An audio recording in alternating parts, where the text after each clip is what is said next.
I won't be too long. I think the presentation will be about 10 to 15 minutes. So you're going to eat quickly. I think that this presentation will be a nice complement to what Michael just showed before. So yeah, I'm Doumont. I will present this work that is entitled Measurement and Modeling of 3D Fingertip Mechanical Response to Normal Loading. And yes, so the humans have a really remarkable capacity for prehension, such as manipulating a glass, like this glass of champagne that you may be manipulating today or in the coming days, or like buttoning your shirt like you can do every day. And this prehension, it's coming from this deformation of the skin, because the skin is a soft medium, and there is some strange sensors that are embedded inside the skin that responds to those deformation. And so if we want to better understand how prehension works and to understand this process, we don't need, and also the information that are transmitted to the brain, the signal that are transmitted to the brain, we first need to understand really well how the skin deforms during those interactions. Also, understanding how skin deforms could help soft robotic grippers to design control strategies that better mimic the human prehension. So yes, you see here how really soft the skin can be in those interactions. So this is why we recently developed a method that reconstructs the fingertip during tactile interaction in 3D. And this setup is composed of a robotic platform that strokes passively the fingertip of human participants. And at the same time, we image from different perspectives the fingertip via transparent plate that you can see here. Also, we applied some artificial pattern onto the fingertip surface for tracking purposes, for the algorithm to be able to track a small part of the skin. So this is a zoom of this speckle pattern that we applied with some ink that we spread onto the fingertip.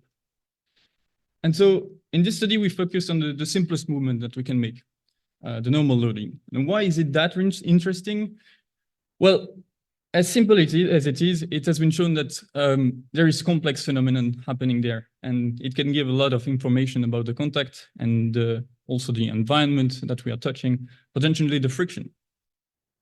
So this is the result of the reconstruction that we have during this normal loading. So we have the fingertip from different perspectives with this envelope that we reconstruct in 3D, and also the contact area that also are given there. So what to expect first? Well, to help us, we simplify the problem.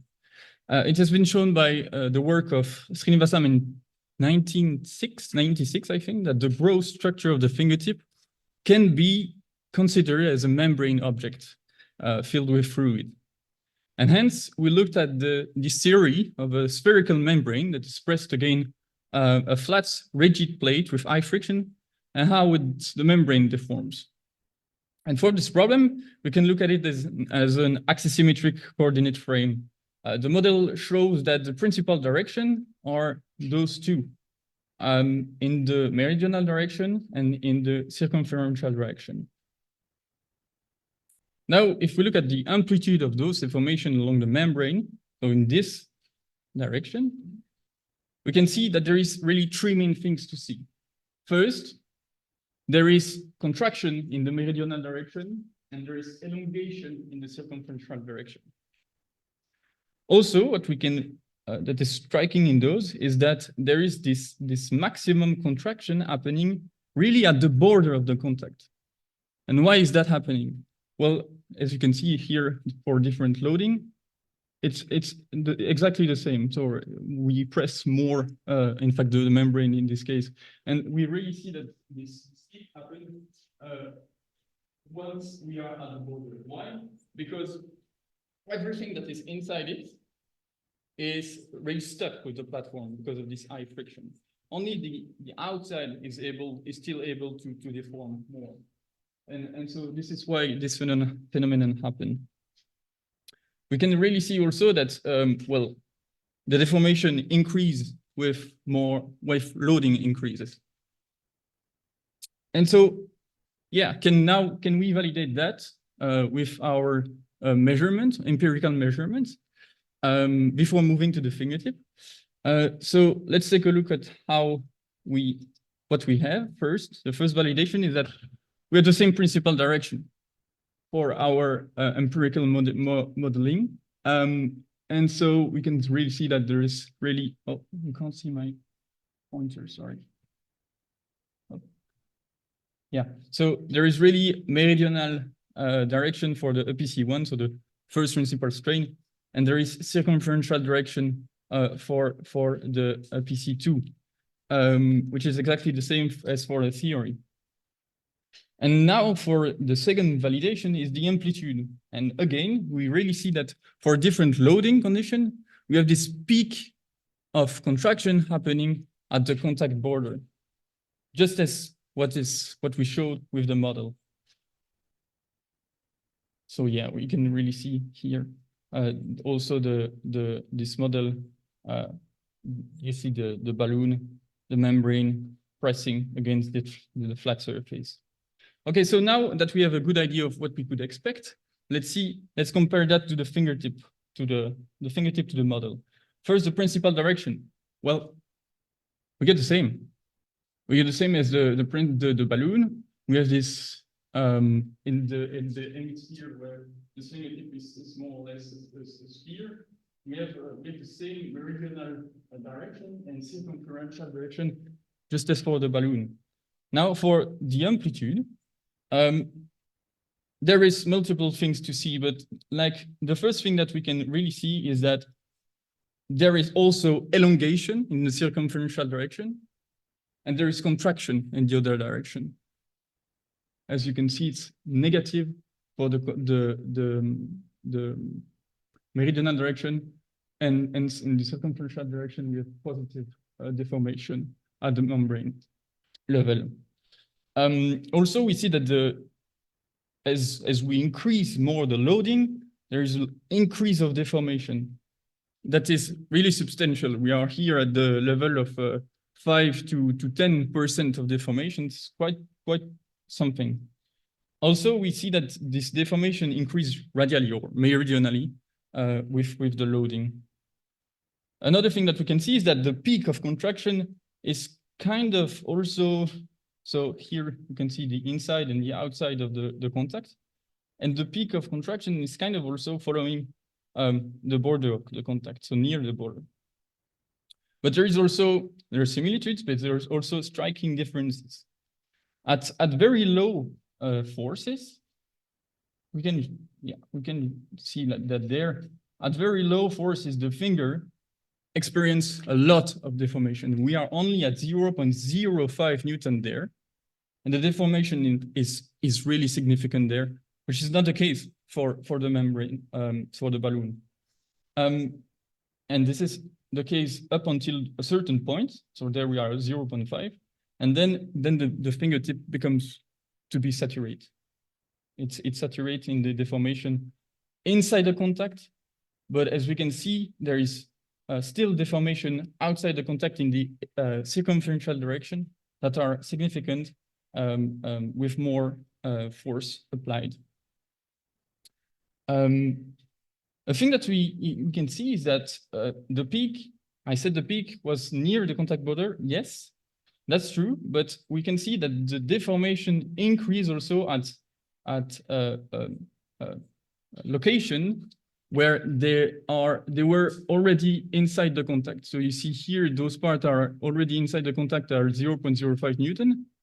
And there is added deformation also to those parts, meaning that there is some slip. This part is still slipping, this part is still deforming. So it could also mean that friction can impact those areas, and friction can be picked up in those loading conditions. So yeah, what does we take from that? Well, surface strain can be modeled with quite well with similar patterns with this membrane model. Another thing is that there is deformation that are widespread, not only on the contact, but also outside the contact during this normal loading, and that are really significant. Also, what can we see? Can we pick up some tactile cues during this loading? Well, we have seen that the normal force applied is really expressed in those deformation. There is more and more deformation with normal loading applied, especially outside the deformation, outside the contact, as you can see here, with the circumferential direction. We can see that also the contact area is kind of segmented with those deformations. So we could also pick up this information about the contact location with those deformation there. And as we can see, there is added deformation to the part that are already inside, so friction can impact those things. Thank you very much for your attention.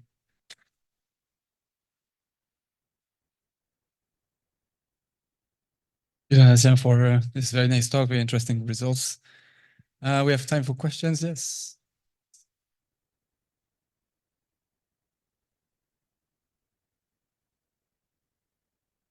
Thank you for the interesting talk. My question is regarding the comparison between fingertip and the balloon. Yeah. You showed that there are differences in the peak compression, and I wonder what is the difference, like what makes this difference? Is it just the mechanical parameters of the fingertip or something else is playing a role?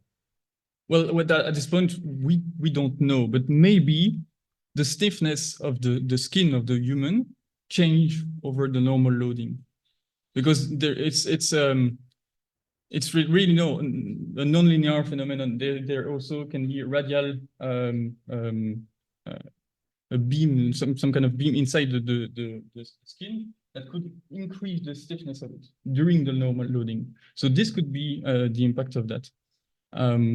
But also there is some stiffness inside the skin of the fingertip, which is not the case for the membrane model. There is no stiffness inside. So can we say the elastic modulus is nonlinear, like while pressing like the elastic modulus changes by pressing the finger? It could be that, yeah. Okay, thank you. Yeah. Thank you. I was curious in the balloon experiment. What do you have as a constant? Is it the pressure or is it the volume of the fluid inside? Yeah. So something else? You are mentioning the theory, right? Of the balloon. No, the experiment. Oh, in the experiment, yes. Yeah. So at there we just put some air and we inflated this balloon. So it's not quite what we have in for the human fingertip, because the human fingertip is mainly composed of water content. But we have made also another experiment with this balloon filled with water, and we kind of see exactly the same type of pattern of deformation there. Yeah. If I understand it right, so the stiffness of the balloon is only controlled by the membrane. Yeah, we didn't really control elasticity of the fluid inside. Yeah, we didn't really control for that. We inflated a latex body, and we placed that into the setup, and we try to see if, well, don't really.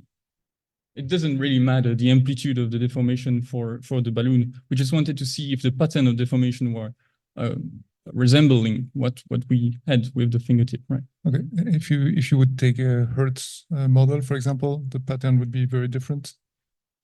That would be really interesting to compare that. Yeah, definitely. Okay, thank you. I think it's time for more questions if you want.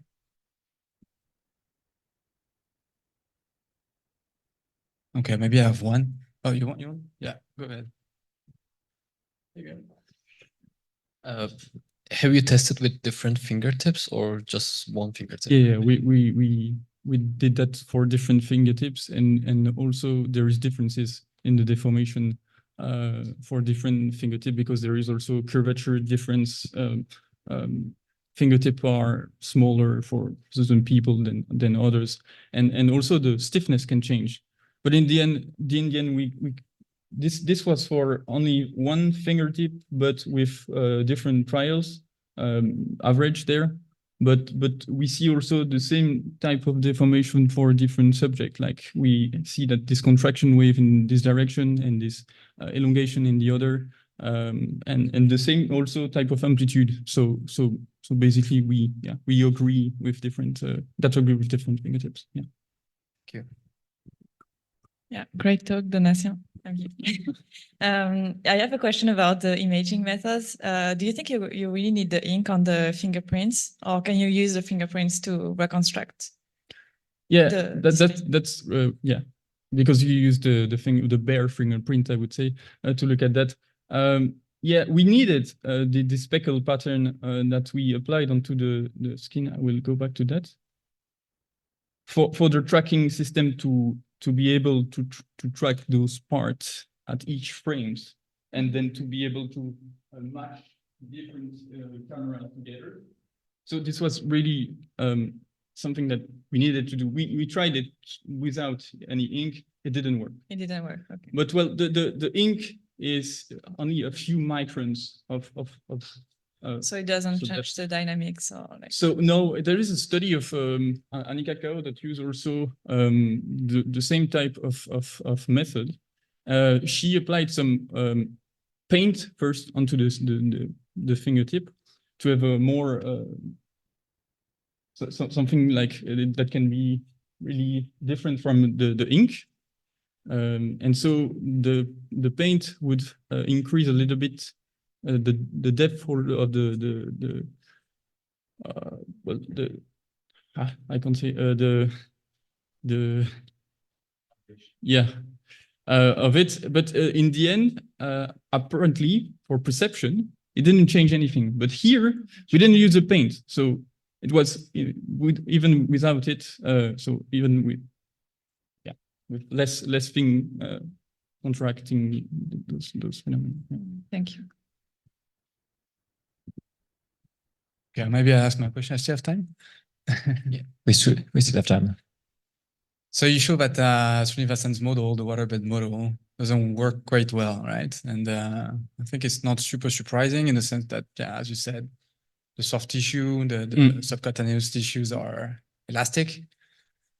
And yeah, I was thinking, like, what is a good model? Like simple, but which would capture that. And if you have some thoughts about how to, yeah, what kind of element you would add to this waterbed to make it Definitely work? stiffness inside.